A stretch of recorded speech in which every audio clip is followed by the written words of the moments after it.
So आता पुढच्या ट्रीटमेंटबद्दल काही सांगू शकाल का, की कोलोरेक्टल कॅन्सरला आउटकम चांगले आहेत, पण काय ऑप्शन्स काय आहेत आपल्या ट्रीटमेंटचे? सर, ज्या पण वेळेला कोलोरेक्टल कॅन्सरची बायोप्सी आपल्याला कन्फर्मेटिव्ह भेटलं, त्याच्या पुढचा असतो की ट्रीटमेंट ॲक्च्युली स्टेज जो म्हणतो आपण, कॅन्सर काढल्यानंतर ॲक्च्युअल स्टेजिंग होतं, पण ते काढण्याच्या अगोदर देखील एक रफ स्टेजिंग करतो. तो खूप महत्त्वाचा भाग आहे. त्याच्या बेसिसवरती आपल्याला मोडॅलिटी ऑफ ट्रीटमेंट ठरवता येतं. आता ज्या वेळेला स्टेज म्हणतो, कोलॉनचं वेगळं आणि रेक्टमचं वेगळं असं ठेव. सर्वात पहिलं आहे की ट्रीटमेंट करण्याच्या अगोदरचा पहिला पिलर आहे स्टेज काय. स्टेज 0 म्हणजे कॅन्सरची प्री कंडिशन, कॅन्सर होणारा प्री कंडिशन. पॉलिपला आपण स्टेज 0 मध्ये ठेवतो. अगदीच लिमिटेड, एकदम लिमिटेड, आणि पुढे कुठंच नाही. तो कॅन्सर आणखीन चेंज होणार आहे, कॅन्सर होणार आहे, तो कॅन्सरच्या अगोदरच्या स्टेजला स्टेज 0 ठेवतो. स्टेज 1 म्हणजे कॅन्सर झालेलं आहे, आतडीच्या आतल्या भागामध्ये कॅन्सर चालू झालेलं आहे आणि लाइनिंग जो आहे म्युकोजा सबम्युकोजा पहिल्या 2 लाईन मध्येच कॅन्सर आहे, त्याला आपण स्टेज 1 म्हणतो.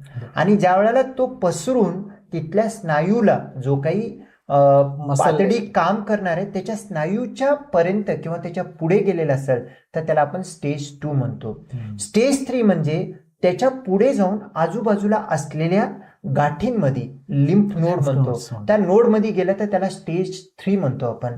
स्टेज 4 मध्ये त्या एरियामध्ये, आता एका ठिकाणी कॅन्सर आहे, त्या एरियाला सोडून दुसऱ्या एरियाला जाऊन पोहोचलेलं आहे, म्हणजे लिव्हरला गेलेलं आहे, तिथल्या पूर्ण पोटामध्ये पसरलेलं आहे, किंवा छातीला गेलेलं आहे, बोनला, हाडांना गेलेलं आहे, असं जर असेल तर त्याला आपण स्टेज 4 कॅन्सर म्हणतो. हे स्टेजिंग जो आहे रफली CT, MRI, PET CT होते आपल्याला कळून येतो कोणत्या स्टेजला आहे. आणि आजूबाजूचे काही ऑर्गन इन्व्हॉल्व्ह झालेत का हा डाऊट असेल, पर्टिक्युलरली रेक्टम मध्ये, तर MRI करतो. त्याचा प्रिसिजन आजूबाजूच्या ऑर्गन मध्ये काही गेलं का कॅन्सर समजण्यासाठी MRI खूप योग्य एक आपला असलेलं मॉडॅलिटी ऑफ इन्व्हेस्टिगेशन म्हणता येतं. आणि एकदा आपली प्रॉपर स्टेजिंग झाली तर स्टेज बेस्ड ट्रीटमेंट असतो. जर का त्या स्टेज आपल्याला कळालं तर पहिली स्टेज म्हणजे प्री कॅन्सरस. प्री कॅन्सरस स्टेजमध्ये सर्जनचा रोल काहीच नाही. कारण काय, प्रॉपर कोलोनोस्कोपी करून आतमध्ये जाऊन पॉलिपेक्टोमी जर का केलं तर तो कळी कॅन्सर होण्याच्या अगोदरच पूर्ण नष्ट होऊन जातं. आणि एक एक्सपर्ट गॅस्ट्रोएंटरोलॉजिस्ट कोण, हे प्रॉपरली बिना सर्जरी करता पूर्ण काढले जाते. तर पॉलिपची साईज छोटी आहे का मोठी हा मॅटर नाही करत, त्याच्या कळी म्हणजे त्याचा देठ असतो, त्या देठेपर्यंत कॅन्सर गेलेलं नसेल, कोलोनोस्कोपी सगळ्यात उत्तम ट्रीटमेंट आहे. सर्जरी करून करायला गेलं, किती काढला आतडी, त्याचे रिस्क काय येणार आहेत, खूप जास्त होतात. त्यामुळे स्टेज 0 साठी कोलोनोस्कोपी हा बेस्ट आहे. स्टेज 1 ज्या वेळेला आपण पकडतो, स्टेज 1 मध्ये पण अर्ली लिजन असतील तर कोलोनोस्कोपीवरती काढण्याची पॉसिबिलिटी असतात. हे डिपेंड करतं की एक्सपर्ट कोण आहे, काय आहे, त्याच्यावरती करता येतं. स्टेज 1 स्टेज 2 मध्ये कोलॉन असो, रेक्टम असो, त्यांच्यामध्ये सर्जरी हा प्रिडॉमिनंटली सगळ्यात चांगला ऑपॉर्च्युनिटी आहे ट्रीटमेंट करून तितकं भाग काढून नॉर्मल करण्यासाठी. ज्या वेळेला स्टेज 3 ला जातो त्यावेळेला आतडीचा, मोठ्या आतडीचा असेल तर जितकं शक्य आहे तितकं काढून घेऊन पूर्ण कॅन्सर बाजूला केलं. आणि आम्ही काढायला ज्या वेळेला जातो कॅन्सरच्या 5 ते 10 सेंटीमीटर पुढे, 5 ते 10 सेंटीमीटर मागं इतकी पूर्ण आतडी काढून बाकीची आतडी एकूण एकाला जोडतो.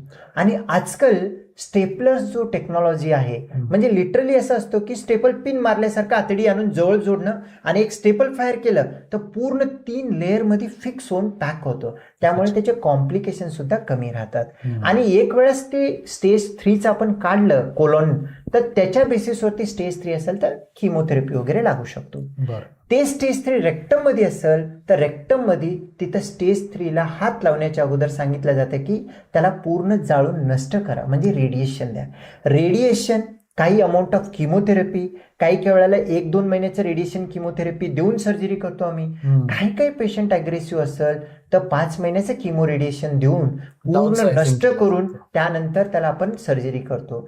आणि काही आजकाल असं पण बघण्यात येतं की 100 सगळ्यांना नाही होत, 100 3-4 पेशंटला किमो रेडिएशन दिल्यानंतर पूर्ण कॅन्सर नष्ट होतो, पूर्ण 0ला जातं. आणि त्या पेशंटमध्ये सर्जरी करण्याची सुद्धा गरज गरज पडत नाही. हा पर्टिक्युलरली स्टेज 4 मध्ये स्टेज 3 रेक्टम मध्ये अप्लिकेबल आहे. बरं. हा, आणि त्याच्या व्यतिरिक्त रेक्टल कॅन्सर ज्या वेळेला करायला जातो सर्जरी, त्यावेळेला बरेच काही गोष्टी बघण्याची गरज असते.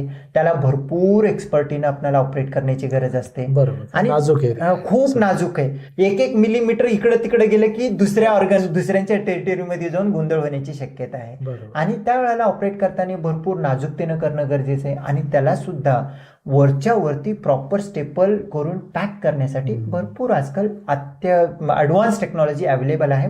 त्यानं चांगलं ट्रीटमेंट होतं, रिझल्ट चांगले येतात. आणि त्यानंतर देखील काय असेल तर त्या हिशोबाने ट्रीटमेंट करणं, काही किमोथेरपी वगैरे लागू शकतं. प्रामुख्याने स्टेज 4 असेल, स्टेज 4 दुसरं कोणतंही कॅन्सर असेल त्याच्यामध्ये सर्जन म्हणा, ऑन्कॉलॉजिस्ट म्हणा ट्रीटमेंट देतात, पण हात वरती करतात कारण आउटकम चांगले नसतात. कोलोरेक्टल कॅन्सर असा एक कॅन्सर आहे, त्याच्यामध्ये जर का प्रॉपर स्टेजिंग झालं, प्रॉपर ट्रीटमेंट झालं, प्रॉपर गायडन्स भेटलं आणि प्रॉपर पेशंटनी फॉलोअप केलं, स्टेज 4 देखील 10-20 वर्ष पेशंट आम्ही जगताना बघितलेले आहेत. त्याचा रिझन असा आहे की स्टेज 4 मध्ये देखील लिव्हरपर्यंत गेलं तर लिव्हरमध्ये गेलेला कॅन्सर आणि आतडीमधले असलेला कॅन्सर पूर्ण काढून त्याला किमोथेरपी देता येतं. आणि आजकाल किमो, रेडिएशन आणि सर्जरीच्या पुढचं इम्युनोथेरपी पण चालू झालेलं आहे.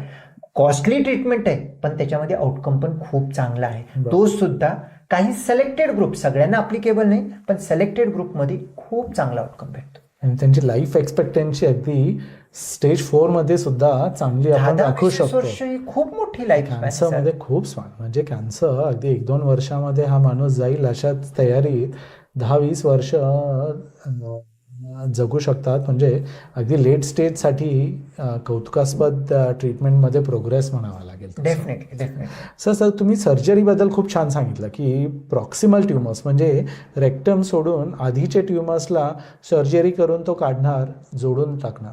पण कधी कधी आपण हेही बघतो की तुम्ही काही पेशंटला एक डायव्हर्जन स्टोमा म्हणजे बाहेरच काढलं तर हा काय प्रकार आहे? हा कुठल्या पेशंटमध्ये गरज पडू शकते? मोशन जो होतो, आपण ज्या वेळेला माणसाचा मोशनचा एक कन्सेप्ट आहे की मोशन गुदाशयमधूनच व्हायला पाहिजे, हा नॉर्मल आहे. हा प्रक्रिया सर्वसामान्य नॅचरल प्रोसेस आहे. हो, पण लाईफ सुद्धा तितकंच महत्वाचं आहे. म्हणजे जगणं सुद्धा तितकंच महत्वाचं आहे.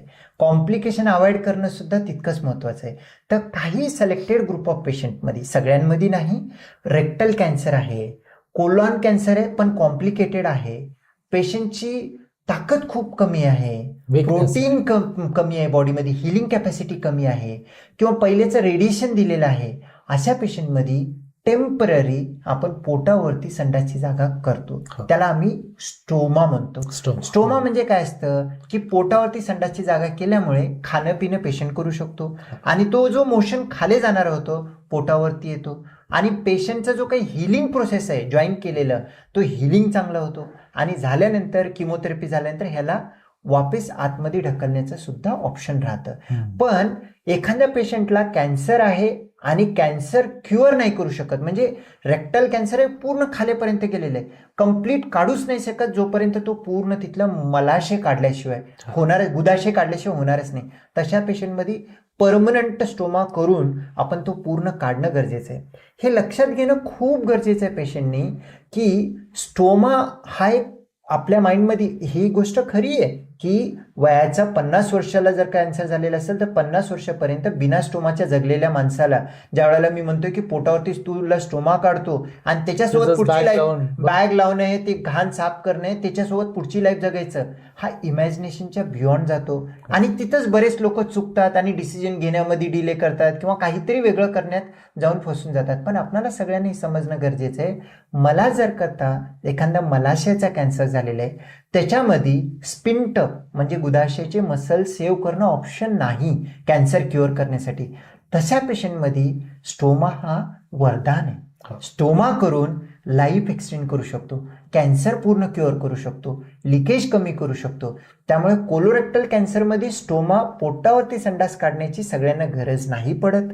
हे शक्यतो 100 1-2% पेशंटमध्ये पडतं, पण जिथं जर बरंच पडते म्हणून तुमचे डॉक्टर सांगत असतील तर केलं तर कॅन्सर क्युअर करायला मदत होईल. आणि कॅन्सर क्युअर झालं तर लाईफ एक्सपेक्टन्सी वाढेल आणि स्टोमासोबत तुम्ही जगू शकता. बरेच काही ॲक्टर्स आहेत, बरेच ॲथलीट्स आहेत, बरेच काही बिझनेसमॅन्स आहेत, भरपूर लोक आहेत स्टोमासोबत जगतायत. फक्त आपली माइंडसेट चेंज करणं आणि त्याला अडॅप्ट करून आणि आपला कॅन्सर फ्री म्हणून जगायचंय. स्टोमासोबत असो, बिना स्टोमाचं जगलं तर ठीक आहे, पण स्टोमासोबत का असं कॅन्सर फ्री जगायचंय हा हेतू प्रत्येकाने बाळगणं गरजेचं आहे.